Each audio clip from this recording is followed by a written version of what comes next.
बिस्मिल्लाहिर्रहमानिर्रहीम। व्यूवर्स, आप देख रहे हैं न्यूज़ टू यू। उम्मीद है आप खैरियत से होंगे। पार्लियामेंट अपना इख्तियार छोड़ने को तैयार नहीं है और अब एक वाज़ेह लड़ाई जो है वो एक सियासी जंग की शक्ल इख्तियार कर चुकी, बल्कि सियासी से ज़्यादा एक आइनी और कानूनी जंग भी जो है वो शुरू हो गई है।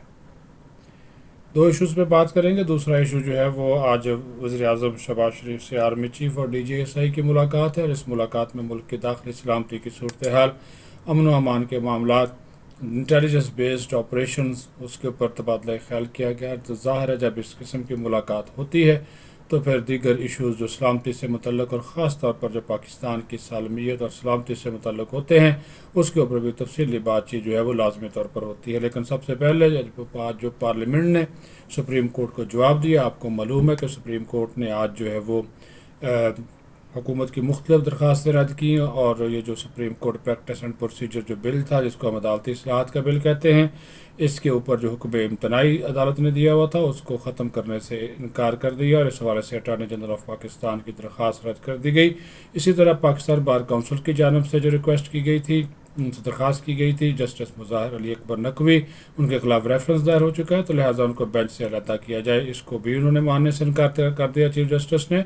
और तीसरा जो पॉइंट आया कि फुल कोर्ट की रिश्तेदा की गई, उसको भी रद्द कर दिया गया और कहा गया कि पार्लियामेंट ने जो कानून साजी की है उसका रिकॉर्ड मांगा, 8 मई तक रिकॉर्ड जो है फराहम किया जाए। जिसके बाद जो है रिकॉर्ड ये कि जो कानून साजी की गई है जो supreme court practice and procedure bill के ऊपर, उसका रिकॉर्ड दिया जाए और उसके बाद जो फिनांस कमेटी के इजलास हुए हैं उसके मिनट्स जो हैं वो फराहम किए जाएँ और वो फिनांस कमेटी और वो करारदादें पेश की जाएँ जिसमें इलेक्शन के लिए फ़ंड्स फराहम करने से इनकार किया गया। ये तमाम रिकॉर्ड मांगा गया। अब पार्लियामेंट और कौमी असम्बली और जो सुप्रीम कोर्ट बिल्कुल आमने सामने है, क्योंकि जो है वो ये स्पीकर से मुतालबा किया गया है कि वो ये रिकॉर्ड सुप्रीम कोर्ट को फराहम ना करें, बल्कि सुप्रीम कोर्ट के जो हिसाबात है उसका ऑडिट जो है उसके लिए रजिस्ट्रार को बुलाया जाए और रजिस्ट्रार पेश नहीं होते तो नूर आलम खान ने ये फिर कहा कि फिर उनको गिरफ़्तार करके यहाँ पर कमेटी के सामने, यानी कि पब्लिक अकाउंट्स कमेटी के सामने लाया जाएगा और उनके वारंट गिरफ्तारी जारी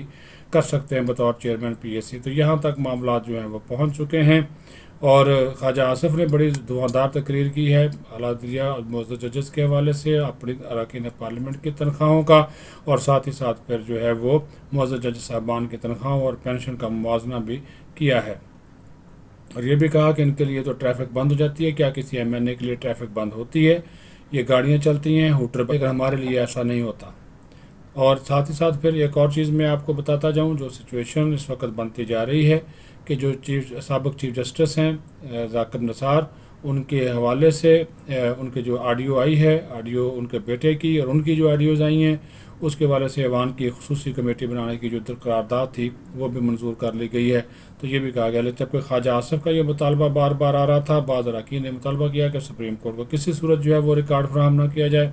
जब वो हमें रिकॉर्ड फराहम नहीं करते, PAC के सामने पेश नहीं होते, तो हम उनके सामने क्यों रिकॉर्ड पेश करें? ये सारी की सारी जो है वो सिचुएशन अब बन रही है। तो मामला कहने का यहाँ तक कि मैं बहुत ज़्यादा इस वजह से ज़्यादा तफसीली से बात कर रहा हूँ तेज़ी से साथ, ताकि आपको जो है वो ज़्यादा से ज़्यादा मालूमात जो है वो दे सकूँ। फिर जो असलम बुतानी थे उन्होंने भी कहा कि ऐवान की खुसूसी कमेटी बनाई जाए, जितने भी अदालती फ़ैसले हुए हैं और सब अदालती फ़ैसलों का जायज़ा लिया जाए, चाहे वो जजेस साहबान जिन्होंने फ़ैसला किए वो ज़िंदा हैं या दुनिया से चले गए, सब के बारे में फ़ैसला किया जाए। नज़रिया ज़रूरत के तहत फ़ैसले किए जाते रहे, बात पसंद नापसंद की बुनियाद के ऊपर किए जाते रहे। जुल्फ़िकार अली भुट्टो को फांसी दी गई, नवाज शरीफ को नाअहल किया गया, मुल्क से बाहर जाने पर मजबूर किया गया, पूरी ज़िंदगी के लिए नाअहल कर दिया गया। इस तमाम का तमाम फ़ैसलों का अब हिसाब किताब होना बहुत ज़रूरी है। हमारी अदलिया के भी जो है वो उन्होंने कहा कि दामन पे धब्बे हैं, इनका दामन भी जो है वो साफ़ नहीं है। इस तमाम तर सूरत हाल के तनाज़ुर में अब ये जो चीज़ें चल रही हैं, ये एक टकराव है, एक शिद्दत है, क्योंकि स्पीकर कौमी असम्बली ने रिकॉर्ड फौरी तौर पर फराहम करने से इनकार किया है और इस सिलसिले में उन्होंने कहा कि वो अटार्नी जनरल ऑफ पाकिस्तान और जो साथ ही साथ अपनी जो लीगल टीम है उसके साथ बैठेंगे, मशावरत करेंगे और मशावरत के बाद वो इस हवाले से फ़ैसला जो है वो करेंगे। एक और चीज़ जो है जाते जाते मैं आपको बताता जाऊँ बहुत ज़रूरी है, वो है कि वज़ीर-ए-आज़म की ज़ेर सदारत आज एक आला सतह का इजलास हुआ है। उस इजलास में सिक्योरिटी की सूरत हाल का न सिर्फ जायज़ा लिया गया बल्कि army chief general Syed Asim Munir और DGSI lieutenant general Nadeem Ahmed Anjum की भी वज़ीर आज़म से मुलाकात हुई है।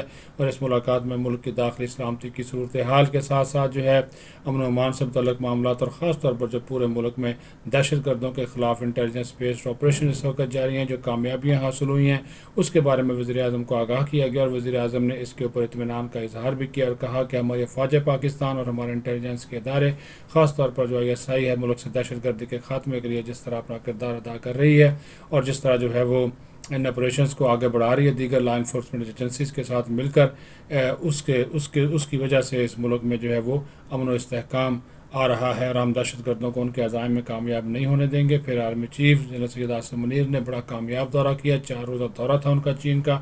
उस दौरे के दौरान जो उन्होंने मुलाकातें की हैं, 5 मई को जो है वो चीनी वज़ीर ख़ारजा पाकिस्तान के दौरे पर आ रहे हैं। दो तरफ़ा तावन के साथ दो तरफ़ा ताल्लुकात के साथ साथ जो अफ़गानिस्तान से मुतल्लिक़ जो से अफ्रीकी मुज़ाकरात हैं वो भी होंगे। तो इनके इस दौरे से जो है वो पाकिस्तान और चीन के दरमियान जो ताल्लुकात हैं वो मज़ीद मुस्तहकम होंगे, जबकि दिफाई और फ़ौजी तावन आर्मी चीफ़ के दौरा चीन के से जो है वो मज़ीद फ़रोग पाएगा। तो ये चीज़ें साथ साथ चल रही हैं। पाकिस्तान की अमन और इस्तेहकाम के हवाले से चीन का जो किरदार है वो बड़ा अहम रहा है। इस वजह से वज़ीर आज़म ने यह जुमला इस्तेमाल किया कि पाकिस्तान और चीन की जो दोस्ती है खित्ते में अमन और इस्तेहकाम की जो है वो ज़ामन है।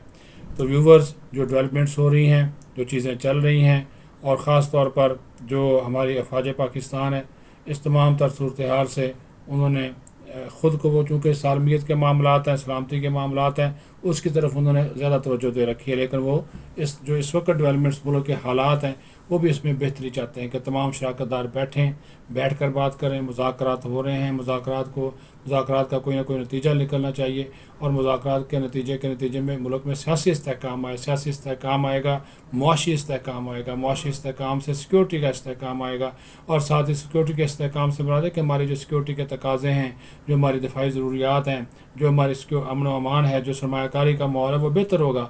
ज़िद, अनाब और इमरान खान की तरह के हर तरफ इदारों को लड़ाना, उनको गालियाँ देना, रोज़ ये कहना कि ये चोर हैं, साथ ही कह देना ये इनके हैंडलर्स हैं, इस तरह के अल्फाज इस्तेमाल करना, इससे कोई नहीं, इससे चीज़ें नहीं संभलेंगी। अब वो अपने मकासद के लिए इन इदारों को बदनाम कर रहा है, कौमी सलामती के इदारों को बदनाम कर रहा है, उनकी जो क़यादत है उसके ऊपर दुश्मन तराजी कर रहा है। लेकिन उसका क्या फ़ायदा होगा? उसका कोई फ़ायदा नहीं होगा।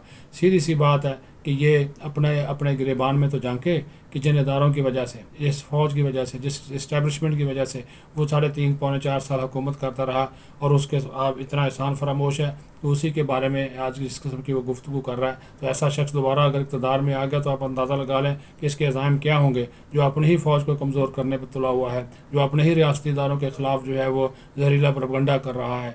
सोशल मीडिया के ऊपर तरह तरह की जो है वो, ये तो जनरल आसिम मुनीर का हौसला है, नदीम अंजम जो DGSI हैं नदीम अहमद अंजम साहब, उनका हौसला है, सब्र है, इस्तेकामत है कि वो सब्र तहम्मुल का मुज़ाहरा कर रहे हैं। वरना सोशल मीडिया के ऊपर क्या कुछ नहीं किया जा रहा है। लेकिन इसके बावजूद हमारी जो अस्करी क़यादत है मुल्क में इस्तेहकाम चाहती है, खुशहाली चाहती है, पाकिस्तान के अवाम के मसाइल का हल चाहती है, महंगाई का ख़ात्मा चाहती है। और इस सिलसिले में जितना भी हुकूमत के साथ वो ताउन कर रहे हैं उसका बुनियादी मकसद भी यही है कि पाकिस्तान के अवाम की खुशहाली हो, बेहतरी हो और मुल्क में अमन व अमान के जो सूरत हाल है वो भी बेहतर हो। अपना ख्याल रखें। बहुत शुक्रिया।